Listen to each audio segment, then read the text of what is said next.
সুপ্রিয় শিক্ষার্থীরা, আসসালামু আলাইকুম।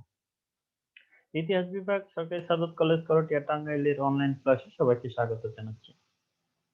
কোভিড-19 মহামারী থেকে সুরক্ষায় সবাইকে স্বাস্থ্যবিধি মেনে চলার আহ্বান জানাচ্ছি। আমাদের আজকের আলোচনার বিষয় ইতিহাস প্রোগ্রাম স্নাতক সম্মান তৃতীয় বর্ষ কোর্স কোড 231513 কোর্সের নাম ইউরোপের ইতিহাস 1453 থেকে 1815 খ্রিস্টাব্দ পর্যন্ত। Lecture number 9। লেকচারের শিরোনাম ভৌগোলিক আবিষ্কারের কারণ। আলোচনায় আমি তোমাদের সাথে আছি মোহাম্মদ হান্নান মিয়া, প্রভাষক, ইতিহাস বিভাগ, সরকারি সাদত কলেজ, করটিয়া, টাঙ্গাইল।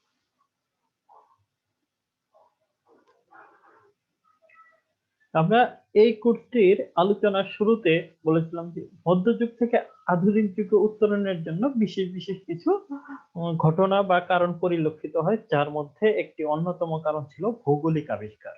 অর্থাৎ মধ্যযুগের শেষের দিকে এসে যে সকল ভৌগোলিক আবিষ্কার সমূহ পরিলক্ষিত হয় বা আবিষ্কার সাধিত হয়, সেগুলোকে মধ্যযুগ থেকে আধুনিক যুগে উত্তরণের একটি অন্যতম গুরুত্বপূর্ণ কারণ বা উপলক্ষ বিবেচনা করা হয়। আজ আমরা সেগুলো নিয়ে আলোচনা করব।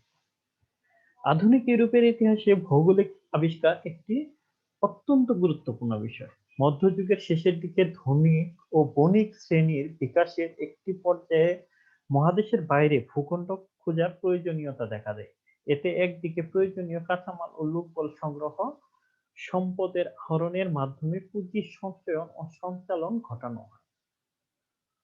অর্থাৎ মধ্যযুগে যে ধনিক ও বণিক শ্রেণী, আহ, তোমরা জানো যে ইউরোপে কাঁচামাল সমূহ সীমাবদ্ধ ছিল। এই নতুন নতুন কাঁচামাল অথবা এই কাঁচামালের মাধ্যমে পণ্য উৎপাদনের জন্য কাঁচামাল গুলো সংগ্রহের জন্য নতুন জায়গা খোঁজা অপরিহার্য ছিল। এবং যে পণ্যগুলা উৎপাদন করা হতো এই পণ্যগুলো বাজারজাত করা, কারণ ওই একই অঞ্চলের মধ্যে সীমিত মানুষের মধ্যে পণ্য সরবরাহ করে তারা উন্নতির উৎকর্ষে উঠতে পারতেছিল না বা যেতে পারতেছিল না। এজন্য তারা চিন্তা করে যে যদি ভৌগোলিক আবিষ্কার করা যায়, নতুন নতুন জায়গা খুঁজে বের করা সম্ভব হয়, তাহলে দুটো দুদিক থেকে লাভ হবে। প্রথমত তারা কাঁচামাল সংগ্রহের জন্য নতুন নতুন জায়গা পাবে এবং কাঁচামাল উৎপাদনের জন্য লোকবল পাবে। দ্বিতীয়ত হচ্ছে যে পণ্যগুলো উৎপাদিত হবে সেই পণ্যগুলো বাজারজাত করা সহজ হবে। এই ধারণা থেকে নতুন নতুন ভৌগোলিক আবিষ্কারের দিকে ঝুঁকে পড়ে, যা উপনিবেশবাদের দিকে ধাবিত করে। ভৌগোলিক আবিষ্কার ইউরোপের সম্মুখে সেই সম্ভাবনার সম্ভার খুলে দেয়। কিভাবে এই আবিষ্কার সমূহ সংঘটিত হয়েছিল, এই অধ্যায়ে আমরা সে সম্পর্কে আলোচনা করব। ভৌগোলিক আবিষ্কারের প্রয়োজনীয়তা।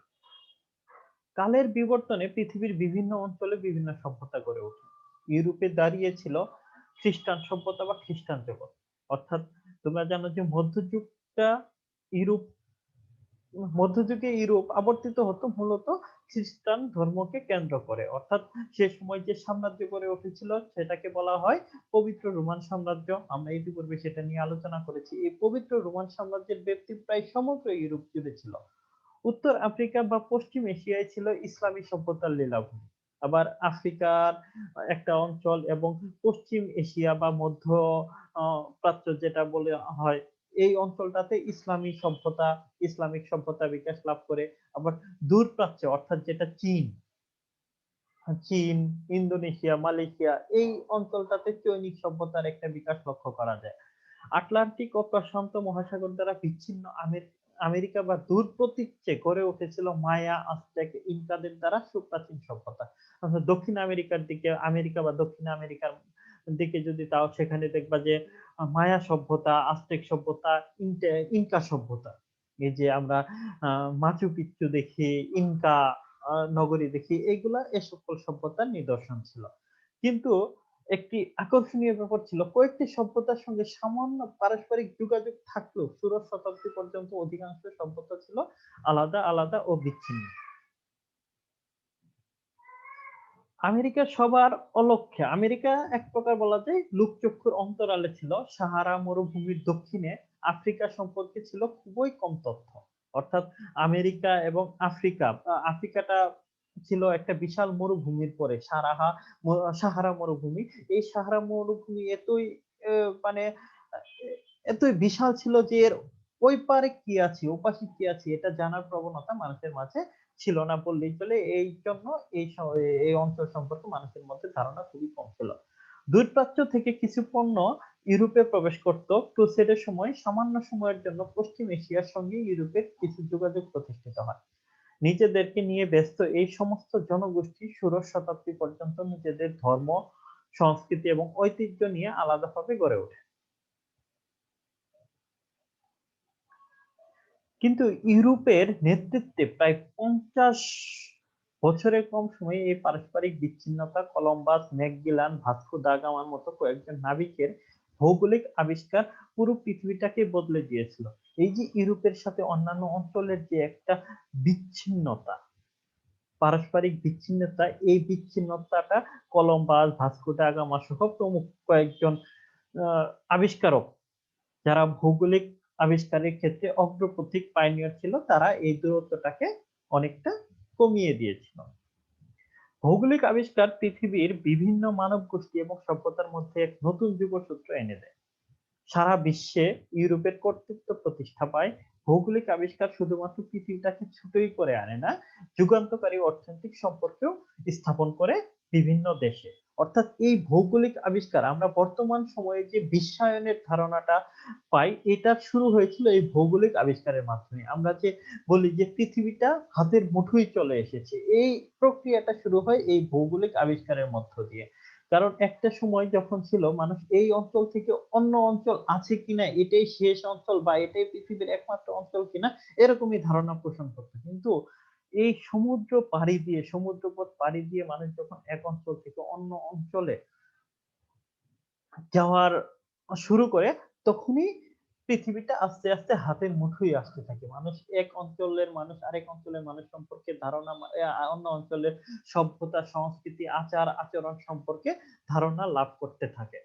এভাবেই বিশ্বায়ন প্রক্রিয়াটা শুরু হয়।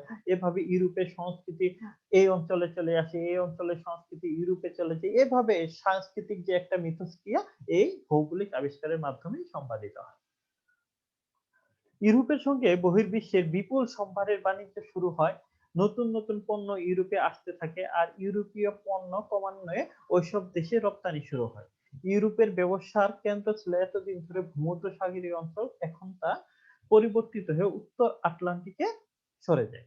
অর্থাৎ ইউরোপের, আমরা শুরুতেই যে কথাটা বললাম যে এই নতুন পণ্য আবিষ্কারের পূর্বে বাণিজ্য, কাঁচামাল উৎপাদন, সরবরাহ ইউরোপ কেন্দ্রিক বা ভূমধ্য অঞ্চলের আশেপাশে ভূমধ্য অঞ্চল তীরবর্তী অঞ্চলকে কেন্দ্র করে সম্পাদিত হতো। কিন্তু ভৌগোলিক আবিষ্কার সম্পাদনের ফলে প্রশান্ত মহাসাগর পাড়ি দিয়া, তারপরে ভূমধ্যসাগর পাড়ি দিয়ে অপর অঞ্চলে যাওয়া, আটলান্টিক থেকে আটলান্টিক পাড়ি দিয়ে আমেরিকা অঞ্চলে, এই এইভাবে ভারত মহাসাগর পাড়ি দিয়ে এশিয়া বা ভারত উপমহাদেশ এই সব অঞ্চলে আসা শুরু হয় এবং এই সব অঞ্চলের পণ্য ইউরোপে যেতে থাকে, ইউরোপের পণ্যগুলো এসব অঞ্চলে আসতে শুরু করে। ক্রমে ইউরোপীয় দেশসমূহের মধ্যে উপনিবেশিক প্রতিযোগিতা শুরু হয় এবং ইউরোপীয় দেশসমূহ এশিয়া, আফ্রিকা এবং ল্যাটিন আমেরিকার দেশকে পরাজিত করে সাম্রাজ্যবাদের শৃঙ্খলে আবদ্ধ করে। এর মাধ্যমে জাহাজ ব্যবসার প্রচলন শুরু হয়।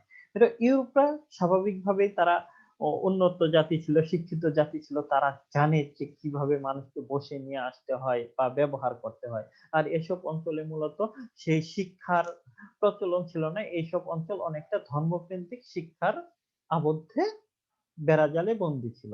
এই কারণে ইউরোপীয়রা যখন এসব অঞ্চলে আসে, তারা এসব অঞ্চলকে তারা সহজেই পদানত করে এবং এসব অঞ্চলের মানুষকে তারা তাদের পণ্য উৎপাদন, কাঁচামাল উৎপাদন এবং সরবরাহে হিসেবে সরবরাহ হিসেবে ব্যবহার শুরু করে। এ সকল মানুষকে তারা দাস হিসেবে ব্যবহার শুরু করে, আবার কিছু কিছু ক্ষেত্রে তাদের আহ, মানে চিরস্থায়ীভাবে দাস হিসেবে আবদ্ধ করে, দাসত্বের শৃঙ্খলে আবদ্ধ করে। অর্থাৎ এ সকল মানুষের যে মানুষ হিসেবে যে অধিকার, সেটি সম্পর্কে তারা জানতেই পারেনি। তারা মনে করতো ইউরোপীয়রা তাদের প্রভু বা ইউরোপীয়রা তাদের এসব অঞ্চলে, তাদের বিজিত অঞ্চল সমূহের মানুষদেরকে তাদের দাস হিসেবে ব্যবহার শুরু করে, তারা নিজেদেরকে তাদের প্রভু হিসেবে উপস্থাপন করে। এভাবে দাস ব্যবসা বা দাস প্রথার প্রচলনটা শুরু হয়। বিশ্বব্যাপী বাণিজ্যের কারণে যখন ইউরোপ উত্তরোত্তর সমৃদ্ধির পথে এগিয়ে যায়, তখন বাণিজ্যিক সংগঠনের কাঠামোর মধ্যেও পরিবর্তন আসে। আধুনিক ব্যাংক ব্যবস্থা, ইন্স্যুরেন্স, জয়েন্ট কোম্পানির আবির্ভাব, আর এরই পথ ধরে শুরু হয় আধুনিক পুঁজিবাদের। এ সকল প্রক্রিয়া পুঁজিবাদের দিকে আস্তে আস্তে বিশ্বকে ধাবিত করে।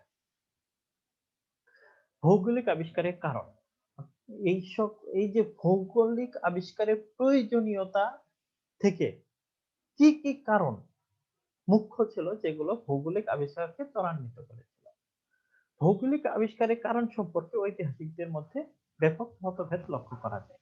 একদল ঐতিহাসিক মনে করেন রেনেসাঁই ভৌগোলিক আবিষ্কারের বড় কারণ। মানে একটি দল মনে করত যে 1453 সালে যে রেনেসাঁ সংগঠিত হয়, নবজাগরণ বা পুনর্জন্ম হয়, এই নবজাগরণ বা পুনর্জন্মই মানুষকে নতুন নতুন অঞ্চল সম্পর্কে জানার প্রবণতা বা আগ্রহ তৈরি করে।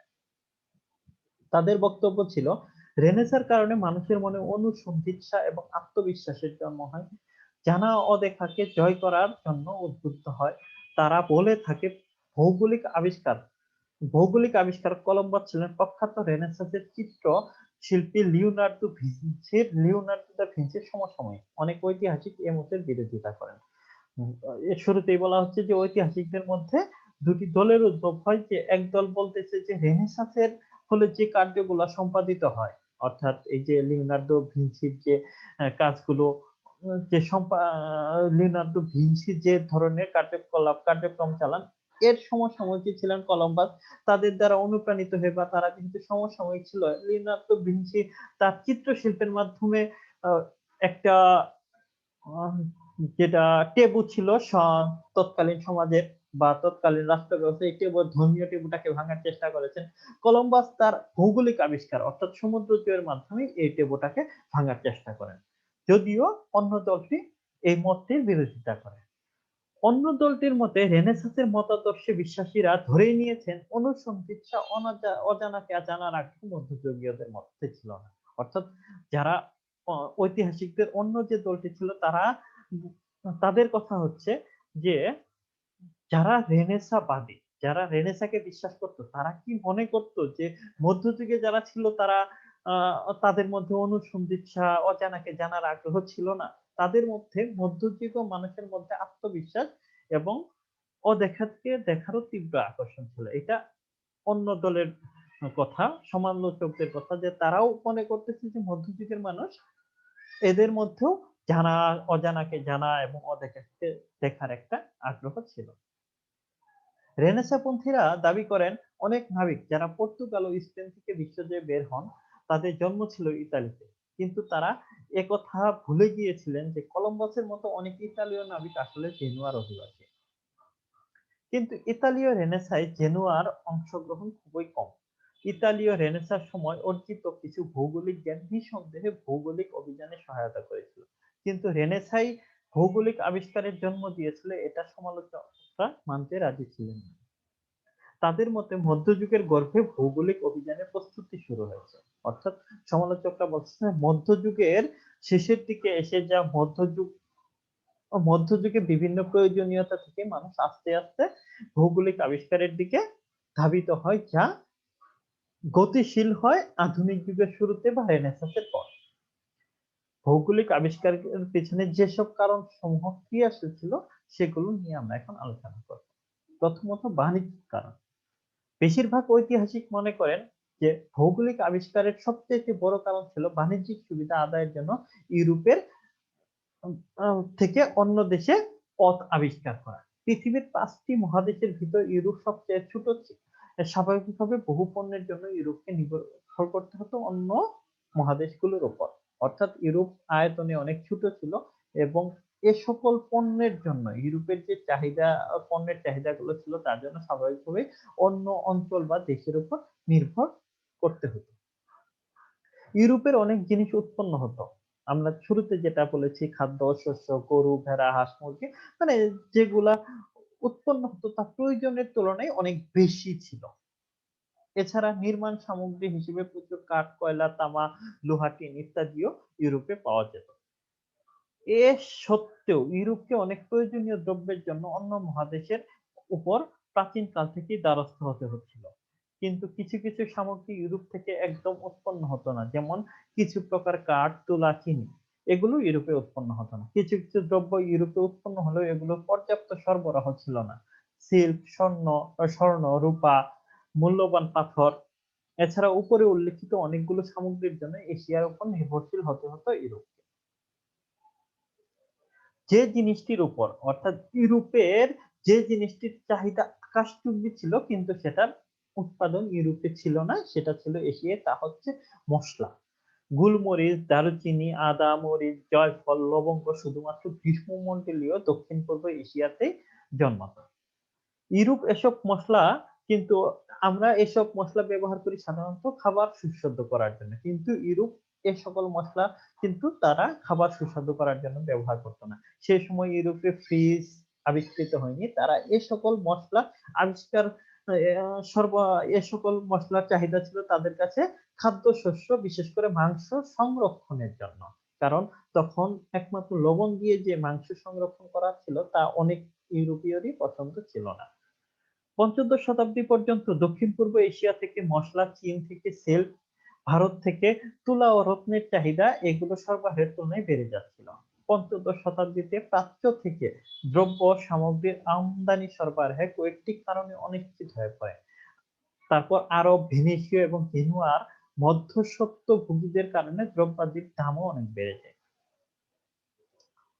ভূমধ্যসাগরের পূর্বাঞ্চল একাদশ শতাব্দী থেকে তুর্কি মুসলমানদের নিয়ন্ত্রণে আসতে থাকে, অর্থাৎ রেনেসাঁর পাশাপাশি সময়ের কাছাকাছি সময় থেকে মুসলমান বা ইসলামিক সভ্যতা বা অটোমান তুর্কিরা এই অঞ্চলে প্রভাব বিস্তার করতে থাকে। ইউরোপগামী সমস্ত বাণিজ্য এইসব এলাকা দিয়েই তাদের গন্তব্যে পৌঁছাতো। তুর্কিরা এসব পণ্যের উপর ট্যাক্স আরোপ করাতে পণ্যের দাম অনেক বেড়ে যায়। এছাড়া ইউরোপীয় বাণিজ্যিকরা আশঙ্কা করে থাকে যে তুর্কিরা তাদের অধিষ্ঠিত বা নিয়ন্ত্রিত অঞ্চলে যে কোনো সময় পথটি বন্ধ করে দিতে পারে।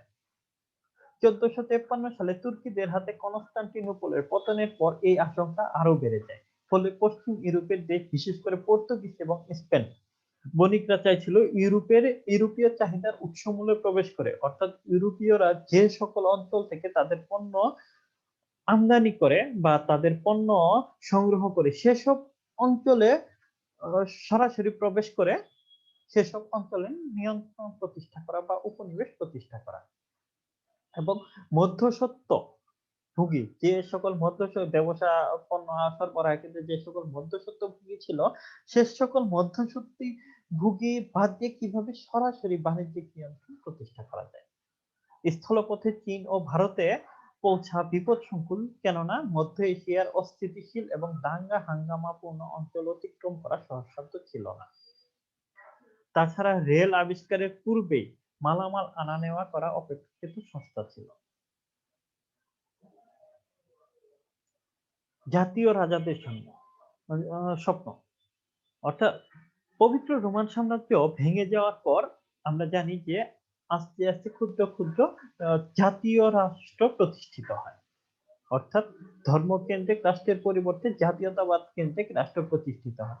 এ সকল আহ, যে এ সকল রাষ্ট্রের যে রাজারা ছিল 1453 সালে পর, অর্থাৎ খ্রিস্টান সাম্রাজ্য যখন ভেঙে যায়, এ সকল রাজারা শক্তিশালী হয়ে ওঠে এবং তারা চাচ্ছিল উচ্চ মুনাফা প্রদান করতে পারে এরকম কোন বাণিজ্যিক পথ বা বাণিজ্য আবিষ্কৃত করতে। এছাড়া তারা তাদের প্রচুর স্বর্ণ ও রূপের মজুদ প্রয়োজন ছিল, কেননা তারা তাদের নৌশক্তি, সামরিক শক্তিতে নিজেদের সমৃদ্ধ বা বলীয়ান করতে সচেষ্ট হয়েছিল।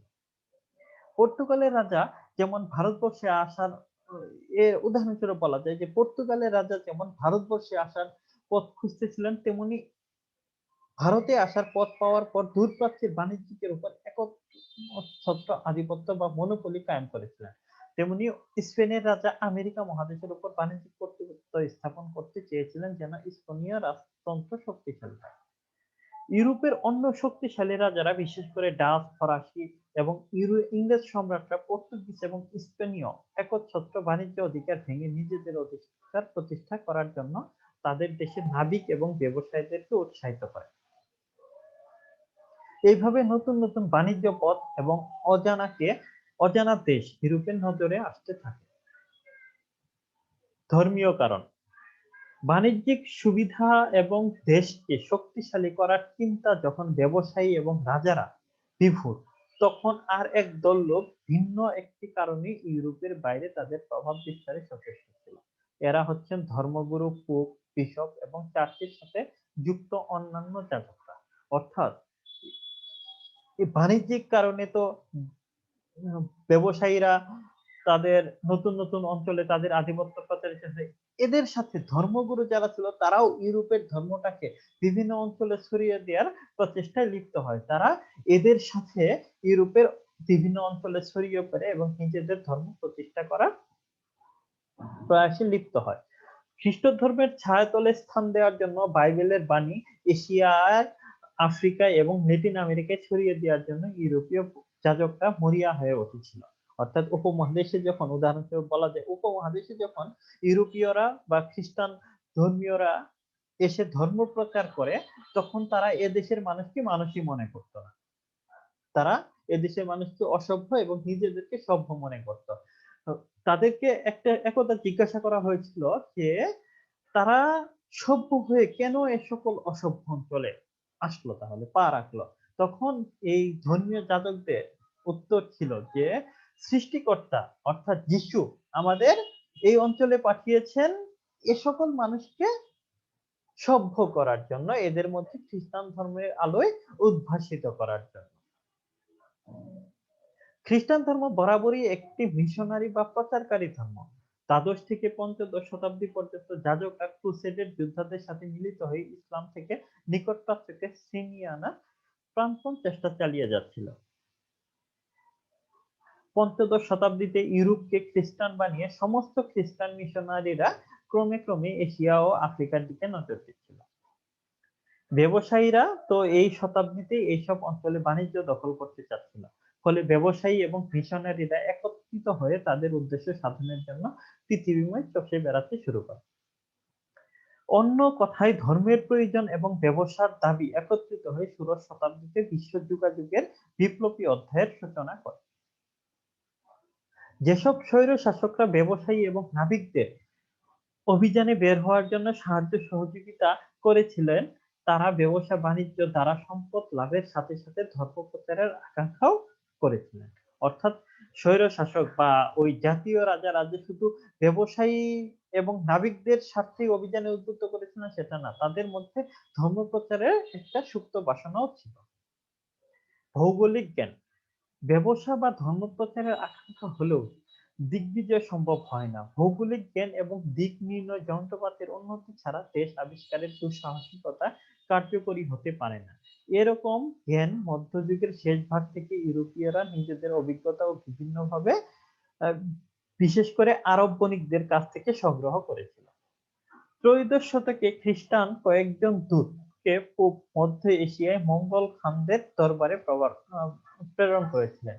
ভেনিসের পোলো পরিবারের 3 ভাই চীন দেশে গিয়েছিলেন। তাদের একজন মার্ক পোলো কুবলাই খাঁর দরবারে দীর্ঘ 17 বছর কাটিয়েছিলেন। আরেকজন উৎসাহী ধর্মযাজক মন্টি করবিনো প্রথমে মঙ্গলদের সঙ্গে কিছুদিন কাটিয়ে তারপরে ভারতের মাদ্রাজে একটি খ্রিস্টান মিশন প্রতিষ্ঠা করে সর্বশেষে চীনে পাড়ি দিয়ে পিকিংয়ে বসবাস শুরু করেন। ত্রয়োদশ এবং চতুর্দশ শতাব্দীতে ইউরোপীয়দের এসব প্রচেষ্টা ক্ষণস্থায়ী হওয়ায় পরবর্তীকালের জন্য এগুলি সুদূরপ্রসারী ভূমিকা রেখেছিল। তাদের ভ্রমণ বৃত্তান্ত গুলোতে চীন ও ভারত সম্পর্কে চিত্তাকর্ষক বর্ণনা রয়েছে। যদিও এই যে মার্ক পোলো বা অন্যান্য যে নাবিক গুলা ছিল তাদের যে ভ্রমণ কাহিনীগুলা, তারা যে সকল ভ্রমণ কাহিনী লিখেছিলেন, এই সকল ভ্রমণ কাহিনীকে এদেশের মানুষকে একেবারে অসভ্য, বর্বর, এক চক্ষুওয়ালা, বুকের মাঝখানে চোখ, এ ধরনের মানে অতিরঞ্জিত ভাবে উপস্থাপন করেছিল। কিন্তু তাদের বর্ণনায় ভ্রমণ কাহিনী পাঠ করে অনেক ইউরোপীয় নাবিক প্রাচ্য দেশগুলো, বিশেষ করে কেথিতে, যেটি চীনের অপর নাম ছিল, পৌঁছার আগ্রহ বাড়তে থাকে বা আগ্রহ প্রকাশ করতে থাকে। মানে এই অঞ্চলের মানুষ সম্পর্কে তারা, তাদের বর্ণনা খুবই অতিরঞ্জিত ছিল। কিন্তু এই অঞ্চলের যে সভ্যতা, সংস্কৃতি বা কাঁচামাল, ব্যবসা বাণিজ্য বা মানুষকে নিয়ন্ত্রণ করা যে সহজ, তা তাদের বর্ণনায় ঠিক ভালোভাবেই ফুটে উঠেছিল, যার কারণে অন্যান্য ব্যবসায়ী বণিকরা এ দেশে আসার জন্য আগ্রহ প্রকাশ করতে শুরু করে। পর্তুগালের যুবরাজ নাবিক হেনরি মার্কো পোলোর ভ্রমণ পাঠ করে এশিয়ার সঙ্গে যোগাযোগ স্থাপনের জন্য উৎসাহী হয়ে উঠেছিলেন। ভাস্কো দা গামার নিকটে মার্কো পোলোর ভ্রমণ কাহিনীটি ছিল। মার্কো পোলোর বর্ণনা মতে প্রাচ্যদেশীয় মণিমুক্তার ভান্ডার ইউরোপীয় নাবিকদের কল্পনাকে আন্দোলিত করতে থাকে। যদি ইউরোপীয়রা স্থলপথে নিরাপদে সেখানে না পৌঁছতে পারে তবে তাদেরকে অবশ্যই জলপথে ভারতে ভারত মহাসাগরীয় অঞ্চলে বা কেটিতে পৌঁছাতে হবে। মানে তারা তাদের কল্পনা, তাদের চিন্তাটা এতটাই বিভুর হয়ে গেছিল যে তারা স্থলপথে পৌঁছাতে না পারলে তাদের অবশ্যই জলপথের মাধ্যমে এসব অঞ্চলে প্রবেশ করতে হবে।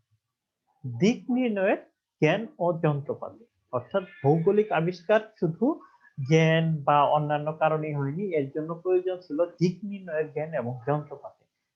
মধ্যযুগে ভূগোল সম্পর্কে নতুন নতুন জ্ঞান বাড়ার সাথে সাথে মানুষ এসব কল্পকাহিনী বিশ্বাস করেছিল না, বরং বিশেষজ্ঞরা ক্রমে ক্রমে মনে করতে থাকে পৃথিবী যে বৃত্তাকার এবং অক্ষরেখার উপর ঘুরছে এবং পৃথিবী গোলাকার এবং অক্ষরাকার উপর ঘুরছে। এটা বলা বলা হতে লাগলো যে ভারতীয় দ্বীপপুঞ্জ আটলান্টিকের পশ্চিম উপকূলে অবস্থিত।